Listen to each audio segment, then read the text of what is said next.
Hello there, I'm Boo, or Jamie, and I like drawing, maximizing my hours in all the Pokemon games to find shinies, and I like to complain about lore in World of Warcraft. Alright, so now I have 2 swords and 2 skulls? I kinda dig it. Could we just keep it? Wait, what happens if I draw them? I just keep one equipped. I mean, that's kinda neat, huh? Dual wielding warlock.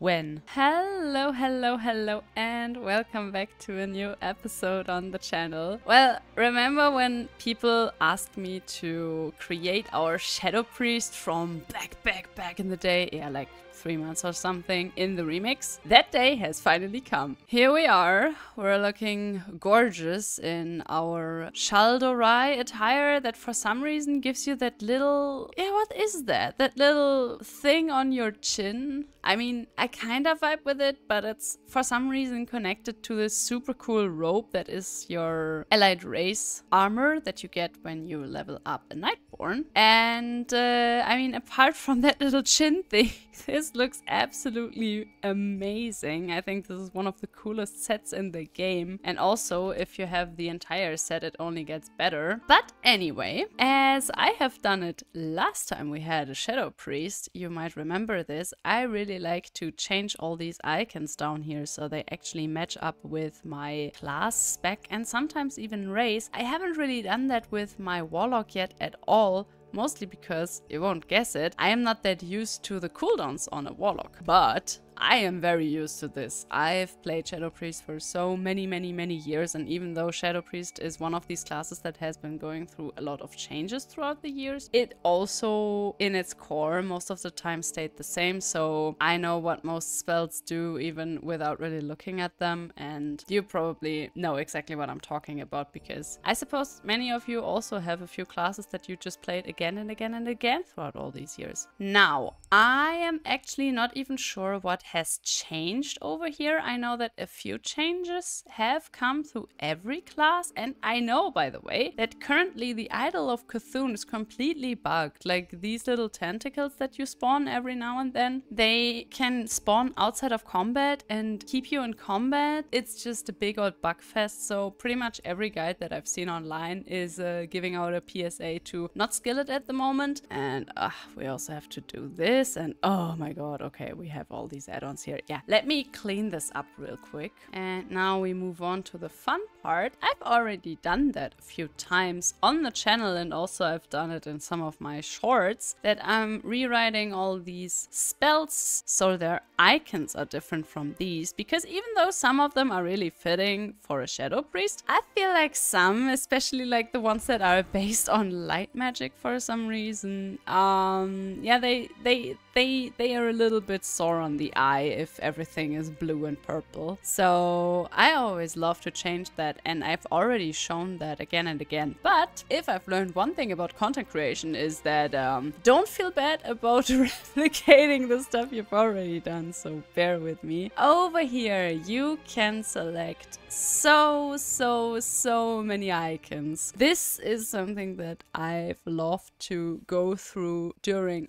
all of the time I've played WoW, because obviously with also every expansion they add new ones, and I'm pretty sure if we scroll all the way down we already get some new ones for the new expansions. So these are already the ones for the War Within. Right now I have selected only items, but you can also select spells, and then you also get all the new spells from the new expansion, even though, well, I mean, a few are probably new. I mean, these already look very Shadow Priesty, so we're definitely gonna use some of these. But as you can see, it's quite a lot of scrolling you can do here, and I really kid you not when I say I've spent hours upon hours looking through all of these. Also because sometimes you really see different stuff in them, and just when you really see them, you understand what they're even supposed to mean. Shout out to my little holy wheel of judgment over here, even though this one is blue. Anyway, So what I always do is, that is something that I've learned through some very sweet comments. If you over here just put a space in your name for your macro, then the macro will show up with no name and nothing attached to it down in your action bar, which is really clean. And if you, like me, just know all your spells by heart anyway and know which hotkeys you have to press to get that spell, then that is probably a little tip for you. And then I'm looking for something that, well, matches the spell that I want to give a new look to. And I always start with writing a little hashtag show tooltip and then the cast. And this is basically the entire macro. Now, if you want to be a smart cookie, then you should probably copy this, because if you want to rewrite a lot of abilities, then you're gonna write a lot of these macros. And also, if you want to save some time, then you should probably open your spell book, and if you then press shift and click on the spell that you want to put into your macro, it will just copy the name for you, which is very handy indeed. And by the way, you don't have to put in the spell after the show tooltip if, and only if, the first spell that you have in your macro is the spell that you want to see from your macro, you know, with this little text showing up. Thing is, if you have multiple things added to this, or for example a toy that you also want to use during the macro, then obviously you have to put the name of the ability that you want to show up right after the show tooltip. I usually just do it because I never know what I might also add into the macro and I don't want to F it all up. Now I just realized that I already have a macro for the shield, and something that I really like to put into my shield macro as well is that I put a little add player and brackets and a mouse over, because just like that I can use my shield on other people without targeting them, which is something that healers that are watching this video right now are like, well, yeah, duh, I do that for pretty much all my spells, and good on you. I'm a stinky little damage dealer main, so I usually don't really heal my friends much, but obviously this is something you can also do with your flash heal ability and every other ability that you also put on other people. With the mouse over, it's really handy to just, well, help your fellas out, especially if it gets a little bit hectic in keys or in raids. So now we're back over here, and I'm gonna change this icon since I now already have something for my shield spell. And if you are really well versed in icons in World of Warcraft, then you're gonna notice that these icons are actually sorted roughly by expansions. Especially if you sort them by items or by spells, it's relatively easy to find some of the icons if you've looked at this for quite some time. Sadly, there is no way to sort them. Maybe, probably, someone in the comments is now gonna furiously type that there is an add-on for that, and that is also, by the way, always cool if you do that and very much appreciated. But don't be surprised if I don't download every single add-on that you guys recommend, because the thing is, when I talk about these problems, like for example that you cannot sort all of these cool icons, then I'm not looking for a solution like an add-on. Then I am complaining that a big game like World of Warcraft has not gotten anything like this throughout all these almost 20 years of being, well, a big game with a big company behind itself. So just for anyone who sometimes might be a little bit surprised that even though they have recommended something to me a few times now, I haven't changed it at all. And now we are currently looking for something new to put in for our, well, how about we change the icon of our Mind Flay to something that looks almost exactly like the icon for Mind Flay but is purple. And since I really like purple, I'd rather have that one. And yeah, I'm furiously looking for my spellbook the entire time, because this is gonna take some getting used to, that my spellbook is now somewhere completely different and not where I'm usually looking for it. I will have to get used to this. And also, yes, I already put it in the comments of my last video, I know that you can maximize and minimize your spellbook. I mean, minimize is a very nice word for this. I don't think it's that much smaller. I still don't understand why it has to take in the entirety of my main screen. Like, I can't see my character anymore. Why is it not on the left or on the right side? I have no idea. Why isn't it smaller? Why can't I resize it? Yes, I know that there is an add-on to resize stuff, but again, this is me complaining about something that Blizzard should be able to put into this game. Well then, I have a few icons to go through and a few spells, and I think we're gonna see each other once I have written all these macros. Why are they now also telling me to buy the new expansion with a little arrow? Isn't that a bit much, my guys? Isn't that already enough that I get bombarded with desperate attempts to make me buy it whenever I launch my Battle.net launcher? Oh man. Alright, so I was just over here trying to set up the account gear for my little rogue that we're gonna level for the new and cool The War Within pre-patch event. And you know what I discovered while doing that? Your account gear is now soulbound. Yeah. This is warbound until equipped. And if I want to enchant this stuff, what I usually like to do, then some of it gets soulbound. Yeah, you heard that correctly. Your account gear that has been the first item to be account bound in Warcraft history back in Wrath of the Lich King is now soulbound to you. Well, I found a blue post where Blizzard admits that maybe this was a little bit of a stupid idea and they're gonna change that in the patches to come. But the fact alone that they changed account gear to be soulbound, so you can't just enchant it and send it to your alts and reuse it again and again, shows me once again that you cannot trust these people with anything. Who thought this was a good idea? My man. Alrighty guys, after discovering that account gear is now soulbound, man, you should have seen my face when I tried to just send my rogue the stuff from my bank character and realized that that is soulbound now to my bank character until further notice. I was a bit surprised, to say the least. Also, can this little Volpera stop running with their pet through my screen every 2 seconds? Challenge impossible.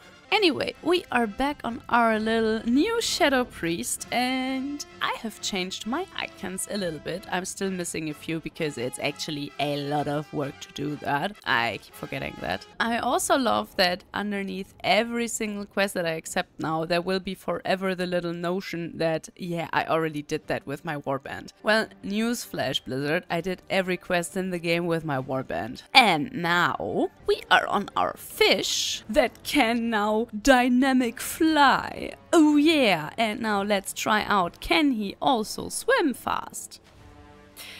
No, of course not. I mean, Dabu, it says clearly that it is a flying mount and not a faster swimming mount. How stupid of you to think that. I mean, it might be a fish, but if Blizzard doesn't tell you that something is faster at swimming, then you cannot expect it to swim fast, okay? Even if it is a fish. And now to far more important things. Why are all of my spells now a little bit more blue than they used to be before the patch? I am not a big fan of that. In itself, I like the color blue, it's just not my favorite color. But when it comes to my old god aesthetics, okay, then I really like the color purple. Blue, on the other hand, always, I don't know, it's not my associated color, let's put it that way. And in case I'm sounding a little bit weird to you, yeah, I just got down with a really bad case of COVID-19. Yeah, that thing still exists, especially if people don't tell you that they have it and meet up with you still. Not that that would ever happen to me, no, no, no, no. Also, did they change the appearance of our devouring plague? Wait, let me check that out. Boom! No, that is still exactly the same lady with the bound eyes. Aha! My good friend always show nameplates was disabled. Yesterday, people were desperately searching for others to boost them through leveling. Like, I guess some level 20 or level 70 character that just zooms through the dungeons with them. Which really begs the question, why?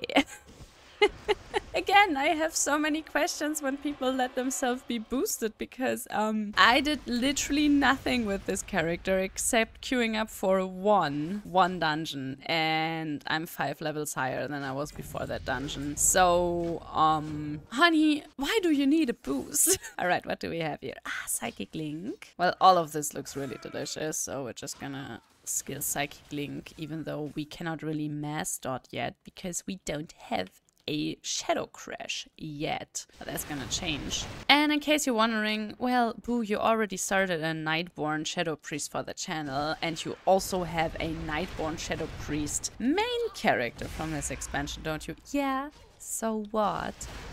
Do you think one can ever have enough Shadow Priests? Because I don't bloody think so. I think Shadow Priests are one of these classes you should just have an abundance of, because they're so fun. And gosh darn it, he escaped us for the 3rd time. And yeah, you heard that correctly earlier. I am planning to level a little character through the new event that we're gonna have from the patch, because every time there is a new expansion, there is a little event coming with the expansion to get you in the mood. And sometimes those events are insanely fun. I think my favorite one so far, even though I'm a certified Wrath baby, was the Legion pre-event, because it was really cool. There were like Legion invasions all over Azeroth and you could level with them, which was really insane, because up to that point we never had the pleasure of getting multiple levels at once, but that event made it possible. And I remember leveling a little hunter during that event and having so much fun with that. And I haven't looked up anything yet of the new event, but I'm kind of hoping that it's gonna go that road again, so we're gonna have a lot of fun. And I thought that maybe we're gonna level one character just through there. And since we are still missing a Blood Elf rogue on this account pretty much, I mean, I have a few, but those are all bank characters, so don't even mention it. I thought, hey, what better thing to do than to maybe level a sexy rogue. But that patch isn't out yet, because currently for me it's a Monday. So until we're blessed with a probably not bugged at all pre-patch, trust, these things are never bugged, especially not during the first week. We're gonna have some more fun shenanigans in the remix, and I really gotta say, I cannot wait until we are finally free of the remix and can farm all those nice, sweet, gorgeous warlock sets. Every time I log in on my warlock, I'm just, oh, how can one class have so many pretty sets, I ask of you. Oh, also, speaking of pretty sets, we can look at the next raid set of the priest, right? Oh, yeah. Okay. Yeah, I saw some stuff about this set online. I think in one difficulty, these little Naru brackets, or well, I guess it's more about the Void Lords at this point, but they just remind me of Naru, are going to be purple, which obviously is very much Shadow Priesty. Ah, and this is the one set I will never own. Aha, and on the epic, mythic, super cool War Within Forged Gladiator Silk armor, the belt also doesn't look like absolute Eas, because I was just wondering, this looks, especially if looking at this icon, like there's something missing. Oh man, but that could not be. That would mean that even though we pay a monthly subscription, not everything is, you know, up to par yet. Speaking of up to par, I was looking through the adventure guide, and obviously you can also look through the raid and you can look through the world bosses. And last time I was checking this, yeah, there are still the placeholders here. And I was also, yeah, Void Speaker Eirik. Yeah, he was Magni last. So I suppose not everything is finished yet. Given this is pretty normal, like you usually cannot expect everything to be finished by the time a patch goes live, a pre-patch of an expansion. I just gotta say, I'm a lot less sympathetic with them, since they have let go of many people. And I'm not talking about the people that did a lot of bad oopsies, and you should not treat people that work for you that way. I'm talking about normal devs that they just fired left and right. And since they did an awful lot of that in the last few years, really not sympathetic to them not really keeping up with all the stuff that they have to do for a new expansion, because like I say again and again, we pay a monthly subscription for this, my guys. And yeah, me not using the Glyph of Lesser Shadows at this point is a political statement, because I need all the purple I can get for my Shadow Priests, okay? I do not agree with the blue agenda. Something that I would way rather see in my game than hero talents would be class skins that are completely tailored towards the entire aesthetic aspect and have nothing, and I really mean that, absolutely nothing to do with player power. And while thinking of that, wouldn't it be cool if we, for example, could have a Shah-based Shadow Priest? Now that would be nice. For example, if you would decide to go with the Idol of Yashiraj. I mean, obviously this would bind relegated to a player power, and I would rather have it not be that. But just as an idea, imagine you can pick between the 4 big pillars of old god lore fantasy in World of Warcraft, and depending on which old one you choose, your shadow form changes, your spell changes. And all in all, in my opinion, that sounds like something that would maybe make it a little bit more interesting than just, oh yeah, you get a very cool void torrent. Just FYI, in case you don't know, most of the hero talents are based on like one spell, usually one that you actually have to skill somewhere down the line in your class tree. And for Shadow Priest, for example, if you do the Void Weaver hero talent tree, you will have to choose Void Torrent as a talent. Wait, where is our beautiful Void Torrent? Down there. I mean, usually you go with this talent, truth be told, but I just think it's a little bit strange that everything is based on a talent that is not already base kit to your class. Like, what if you don't like to play with Torrent? I mean, I've never not played with it, but just saying. Okay, so we have Shadow Crash, that is, this spell is cast at your target and this spell is cast at your selected location. They changed Shadow Crash so you can choose if you want to place it or if you just want it at your target's location, which is kind of funny because you could kind of write this for a macro already, but it's nice that they put this as a choice node in here. This is not really changing anything at all except for the way that the spell is, well, haha, placed. In my opinion, they should have changed it to an explosion around the target so you don't have the problem of the slow moving shadow energy, because that was always my problem, especially in M+, because man, let me tell you, there is nothing as annoying as throwing your Shadow Crash but your tank is not in